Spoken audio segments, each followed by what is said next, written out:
This is Michelle Tesoro. I'm editor of the Queen's Gambit.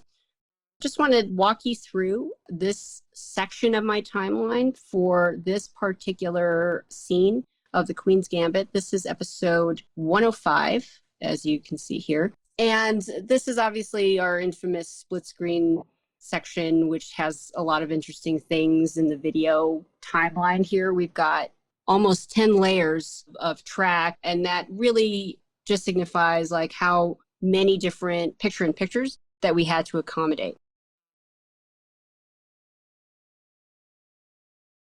I generally like to keep, as you can see, my timeline very clean. I don't like doubling up unless I have to. Everything that's in the main layer is always going to be on video one.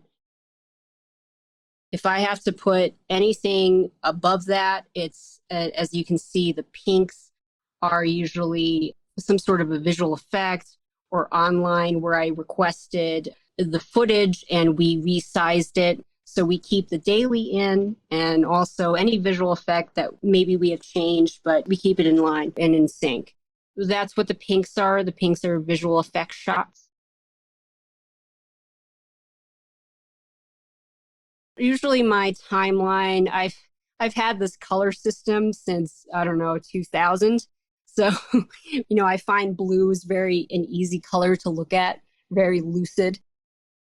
Usually my first line of V1 and A1 to A4 is blue, because that's what I'm going to have my production audio on, A1 to A4, sometimes A1 to A6, depending upon how complicated the production audio gets. On the newsroom, it was like that because a lot of times you have so many people talking at once, and they were always overlapping, as Aaron Sorkin does. So in this, you'll see what's curious about this timeline is the lack of audio in the timeline.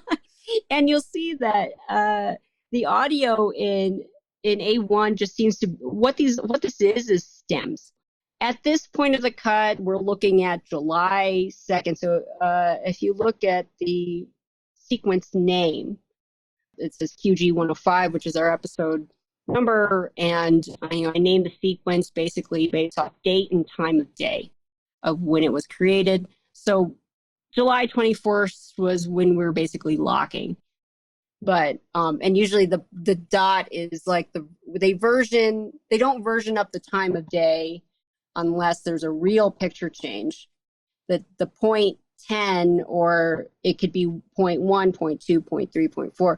But if we've updated the stems or updated visual effects, I have the version that up. So and the thing is, the reason for this nomenclature is when you're on the stage and they want you to have a sequence up, I want to know what version we're looking at.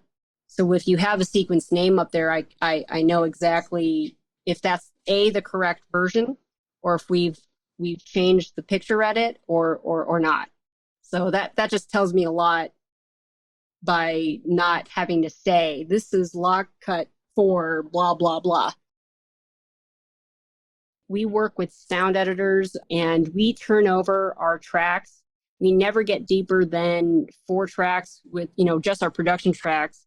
And we turn it over immediately. And from that point on, which is usually an assembly, we are working in stems.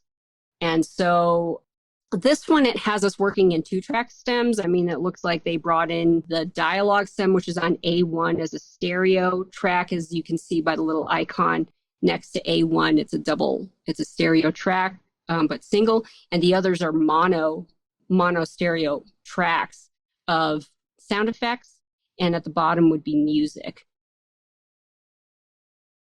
We were actually working in 3-track LCR stems, and I had a separation between dialogue stems, I had effect stems, and I had like background stems as well as music stems, so that I could work with the stems and have as little amount of tracks as possible. So that's basically just to show what you're seeing here is stems plus picture, and we've kept the production audio in there just to keep sync, to know where we are, but we've graded out and muted it, so that we're only playing the audio. Normally I work this way, but if I open up my timeline settings, you'll see that I would have different settings for each two sets of tracks. So A1 and A2 has its own settings, 3 and 4, 5 and 6, and sometimes I would group all. I usually like to map out the timeline in a very specific way where I have dialogue from A1 to A6 usually, sound effects A7 to A14 or A16, and then music from 17 to whatever, because that can get kind of crazy too if I don't have access to a sound editor and I'm not working in stems. But usually I have it that way. And the way that I get around having to always have all those tracks open is using the different timeline settings, and so basically I'd minimize all these other tracks. I'd highlight two that you could see waveforms and rubber banding and volume things and being able to get into those tracks and do more with them. But this is my main when I'm just cutting picture because I like it clean. I don't want to have to think about a lot of stuff. And I don't like to name my tracks. I know that some people like to do that to keep it clean, but I'd rather not, because if I want to move something around, I don't want to have to then rename it again. And I try to have the assists also have the same mapping so that if they're working in a sequence and they throw it back to me, I'm not seeing something completely different. The markers are very important. I use them in two ways. In this timeline, what you see like a lot of green markers. These are just to denote a lot of the visual effects. So the green markers are used for visual effects. Blue markers is usually when I've given a note. So you'll see there's still one there that I haven't deleted. Usually when I go through, if I've done a note, I turn the blue marker into cyan. So I know that I've done it, but I need to keep the note to be able to show the director, okay, I did the note, here it is. And if you open up the marker bin, you'll see a lot of information there. The other thing is I have the assistants organize the dailies and the scenes of the dailies in a thing called pulls. I know some people work that way too. And I use the locators actually kind of similar to what ScriptSync does, but I just kind of like putting it in a timeline because I use the locators to say what lines they are, different groups of takes or different groups of lines and characters. So if I'm looking for all of Beth's lines for, when she's talking to Harry when he first comes to her house, I can quickly use the locator to take me to that point of the sequence and play all the different line 15 or whatever of that scene over and over again to see all the different takes. So yeah, these locators are pretty important to me, locators, markers.